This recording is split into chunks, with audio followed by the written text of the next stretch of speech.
to this short video on toxic leadership and career derailers, some powerful lessons in leadership failure. Hopefully, over the next few minutes, we'll have some time to really think about and look at the research that shows what it means to be a toxic leader. What are the career derailers that will limit or inhibit your growth, and then enable you to then move past those and identify when you see them. So hopefully it will give you a sense of what good leadership actually looks like. And so hopefully this will be a useful video for you.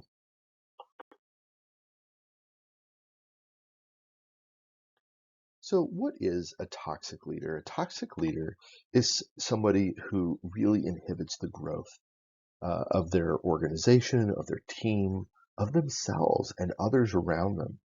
They usually exhibit poor interpersonal skills. They don't get the buy-in, the motivation, or the commitment that others might be able to. They're often demeaning and manipulative. They do not look at success as a shared proposition. It is either or, win, lose, me, myself, or someone else, right? It just doesn't work. And generally, they make life stink. And there's a lot of research that indicates that poor leadership actually has very tangible effects on our mental and emotional health, and certainly on the bottom line. And so whether we are in a government agency and our job is to provide value for the citizens, or whether we're in a business situation where it's a profit motivation, we really have some major issues when it comes to toxic leadership and the impact that they have on the organization and the team. So what are career derailers? Why do poor leadership, how does poor leadership happen, and what happens with folks? So these are the career derailers. This is from the Center for Creative Leadership, and they really have a research that shows that these 5 things continuously go towards the issues of ineffective leadership. So first of all, they can't adapt to change. They cannot build or lead teams. They can't perform to expectations. They generally can't get along with others, and they lack a broad strategic orientation. So again, these are very limiting issues for them. They may get to a certain point. It may be great. They may be very effective. But in the end, they can't make it to that next level because they can't do one or more of these things. And they fail spectacularly, right? We've all seen it in the news. We've probably seen it in our organizations or in our communities. These are really problematic. And so the idea is, in taking what I call the core 4, the 4 essential leadership skills, which are also from the Center for Creative Leadership: communication, influence, learning agility, and self-awareness. All of those things will generally help with these.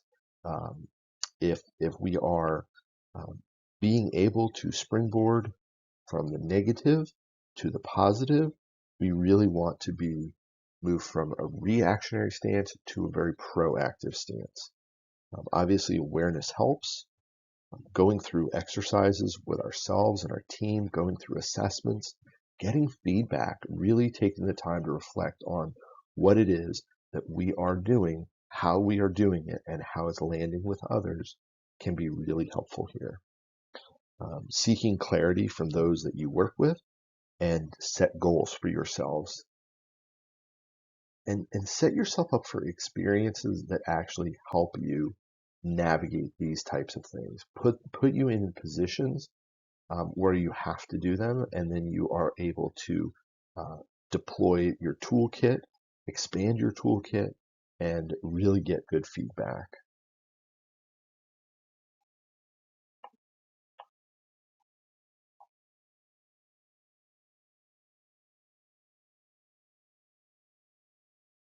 So why does toxic leadership happen? Barbara Kellman has done some amazing research on this, and basically it comes down to we kind of like it, right? It's a very interesting in reality that these leaders often um, satisfy our basic human needs: safety, stability, and simplicity, because they are um, very control heavy. That really is a problem, um, and they do not. They really look out for their self-interest, and generally, we know that self-interest aligns with the inability to really change, right? Because there could be some losses. Um, the idea of power, authority is really important, and this is something that really drives a lot of this. So let's look at this.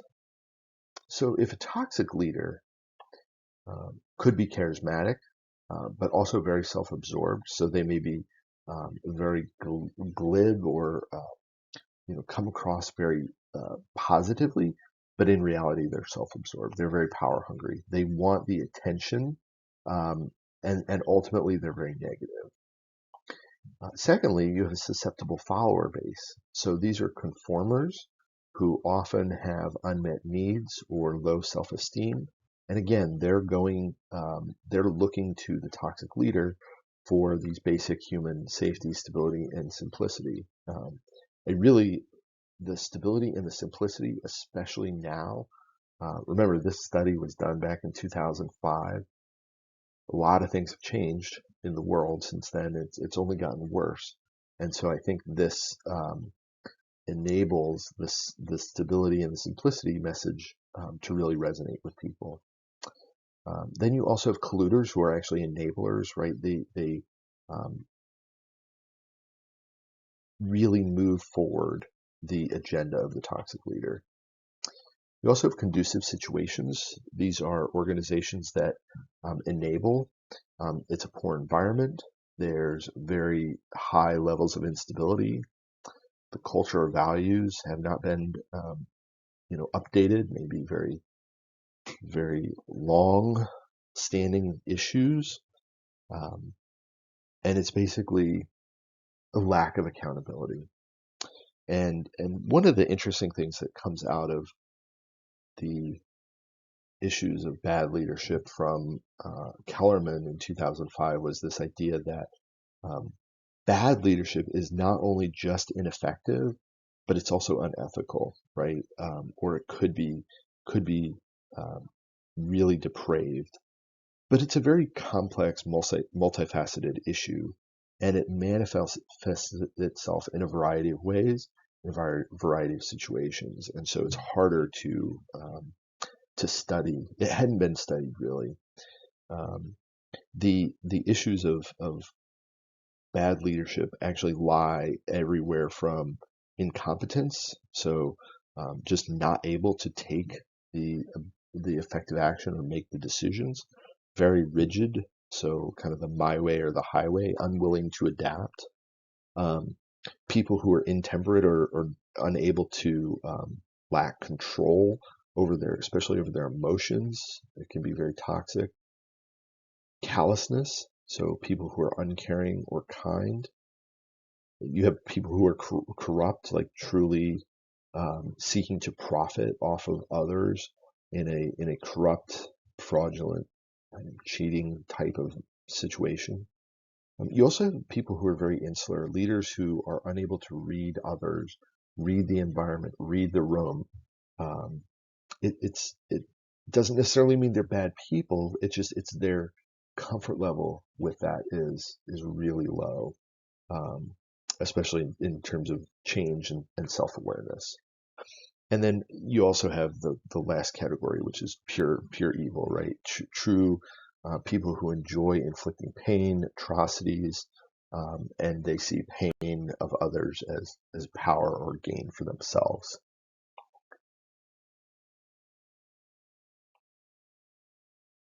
So a lot of this we just kind of went through, but I really want to finish up with what are the antidotes, right? How do we prevent these from happening? How do we make sure that that we don't fall into this trap? So for leaders, it's about limiting their tenure, right? If they remain too long, that's a problem. Um, Sharing power is important. Empowering others is also really important. Um, I like this idea of get real, stay real, right? You have to be able to balance yourself, step away, and let somebody else run the show. Because at some point, somebody else is going to take over. Um, Having compensation with a really balanced team, especially if you have very high strengths, you probably need to have a deputy that complements you very well. And of course, you want to be reflective. This is so, so important.